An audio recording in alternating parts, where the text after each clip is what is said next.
Hey guys, so we're going to do lesson 4, chords, secants, and tangents. We've talked about central angles and inscribed angles. We've talked about arc measures, arc length, and the area of a sector. Now we're going to talk about our lines. And there are these formulas, and they kind of all go together. And some of these rules kind of go together. But the first, they're sort of 3 groups. There's really 2 groups, 2 or 3, it depends on how you look at it, of formulas. And the first group of formulas has to do with tangents. Tangent lines are these magical lines that do these amazing relationships with circles. So if you remember from the very first day, pull out your definition sheet. On the very first day you did that sheet of definitions, and a tangent or a tangent line is a line that touches the circle in just one place. And this makes it a magical line, because if this is a tangent line right here, the point where it touches, if you connect the center of the circle to that point, so you draw a radius that touches at the tangent point, it's always a 90-degree angle with the tangent line. Always. So we're going to watch a little video for a second just to make sure you guys can see this. So let's take a look at a circle with a center at point P. And let's also imagine another point on the circle, and we'll call that a point T. A tangent line to a circle is a line that intersects the circle at exactly one point, in this case our point T. Now, if we construct a line that connects that center point P to that point T on the outside of the circle, we would be constructing a radius, and we will call that line R. So PT is the radius of P. And if we look at the angle created by the radius and the tangent line, we should see that this appears to be a right angle, measuring 90 degrees. And this is the case with tangent lines and circles. And we can say that a tangent line is perpendicular to the circle's radius. So add another point on the tangent line, point J. That angle PTJ has a measure of 90 degrees. And this perpendicular relationship between the circle's radius and a tangent line applies to every circle in any region.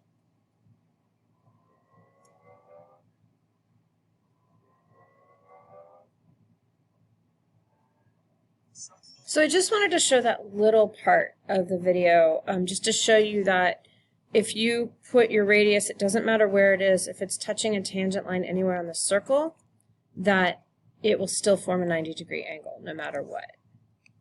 So your tangent line only touches the circle once, and if the radius touches the tangent line, then it makes a 90-degree angle, makes a right angle. Okay, so this symbol, this little box, the upside down T, the 90 degrees, and right all mean the same thing. Okay, so then we're going to look at, this over, 2 tangent lines meet at a point outside the circle, then those 2 tangent lines are the same length. That's what this definition is here. If AB and BC are tangents, so they touch the circle at point A and point C respectively, then AB is equal to BC. And again, if I moved it around like a little hat, it's not going to change shape, right? The 2 sides are going to stay the same. And it's just how it is. If it's a tangent, that's just the way it is. So knowing that, we can figure out stuff about tangents. So that's our first set of formulas. This is our next set of formulas. And how I kind of think of it is this formula is on its own, the intersecting chords inside the circle, right? So you have tangent lines that touch at one point, then you have your chord formula, which is pretty simple. A times B is equal to C times D. So if I know certain points, I can find the rest of my lines. Okay, so this is pretty basic. You're just doing substitution. The next group of formulas, so the third group of formulas, are these next 3 using secants. And the reason I kind of break them up into those 3 groups is because all of these have an angle on the outside, and they all have a related formula. Okay, they're all kind of related.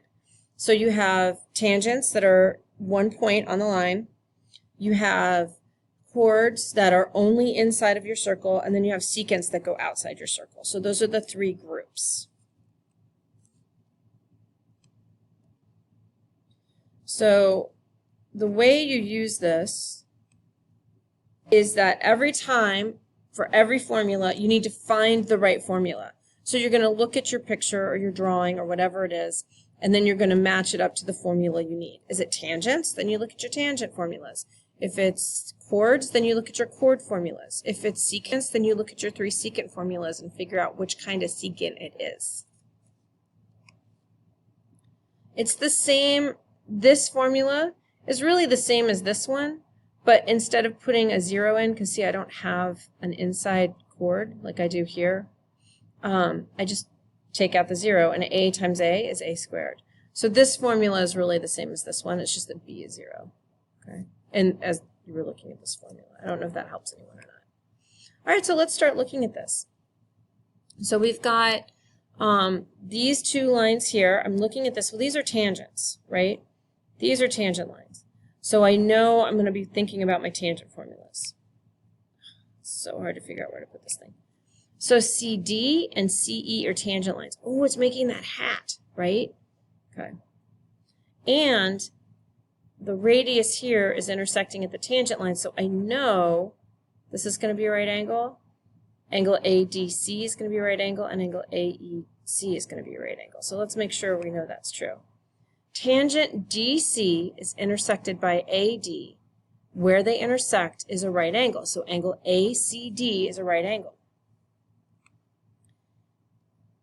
Tangent CE is intersected by radius AE, so the 2 of them intersect, just like the upside down T at AEC, and so that makes a right angle there. So now I know that I've got 2 right angles on this drawing. Even though they're not drawn on the drawing, I could put them in the drawing. Maybe you should put them in the drawing. Ooh, why don't you put a little right angle here and a little right angle here? Okay, this is for extra credit. Okay, what is the shape made by DCEA? So I tell you what, you guys tell me what shape that is. That means you've got to go back to your orange sheet from the last unit, from quadrilaterals, and look on the back of it, and you tell me what that shape is. Because you've got this is congruent, and this side's congruent. These 2 sides are congruent. I wonder what shape that is. We didn't talk about it a lot, but it is on your orange sheet. All right, so that's your extra credit question. Now I'm going to look here at this. This it doesn't have lines on the inside, there are lines on the outside.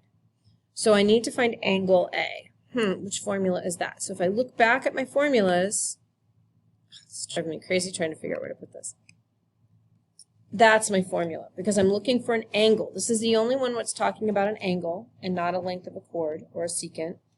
And so I need to figure out what I'm talking about. So I change my letters to match my drawing.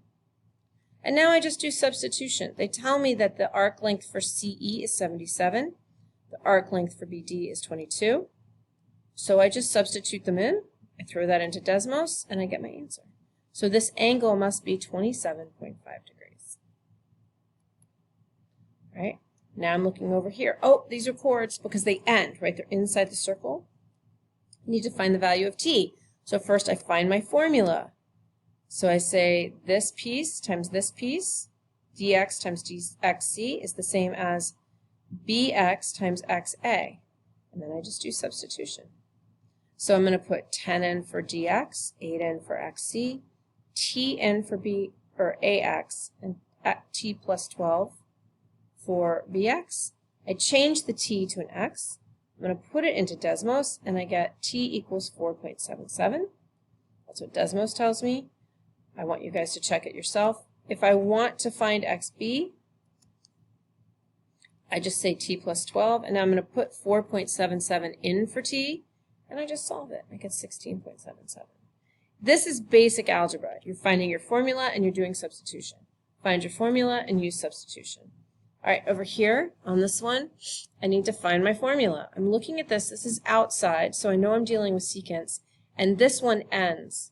So I know that one of them is 0. So I know I'm going to have a squared in my thing, in my formula. So I use this formula. And I do substitution. Okay? A equals x, B equals 5, C equals 7. And then I substitute. I put the X in for A, the 5 in for B, the 7 in for C. I put it into Desmos. Don't take the negative number. You're going to get two numbers. Don't take the negative number. You're talking about a length.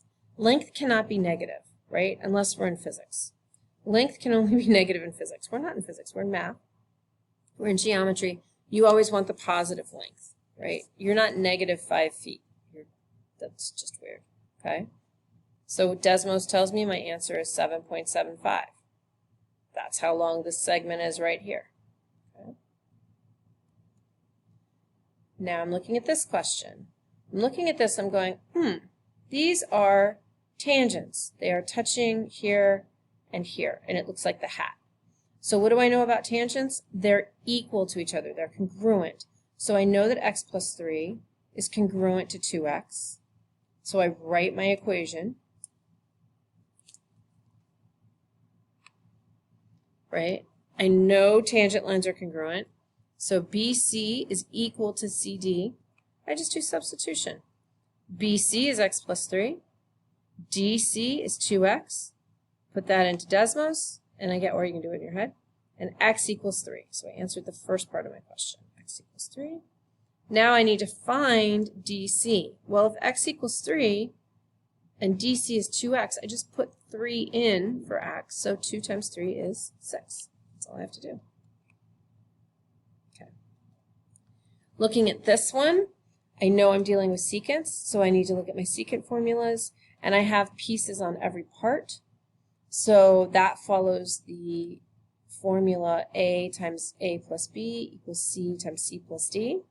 And I just figure out which number is what. I'm going to say that A is 18, B is X, C is 16, D is 24, and I just substitute.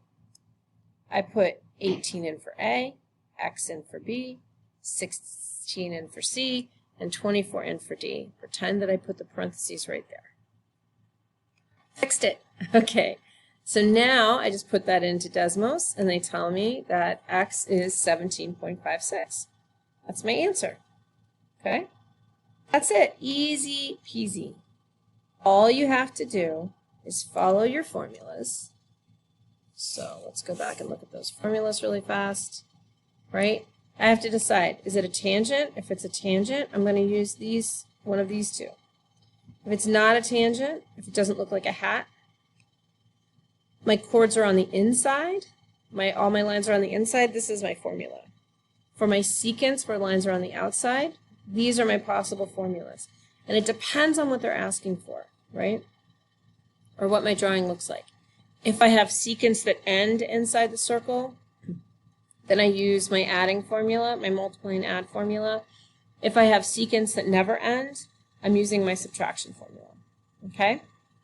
All depends on what you're looking for. All right, guys, get to your practice. Thanks.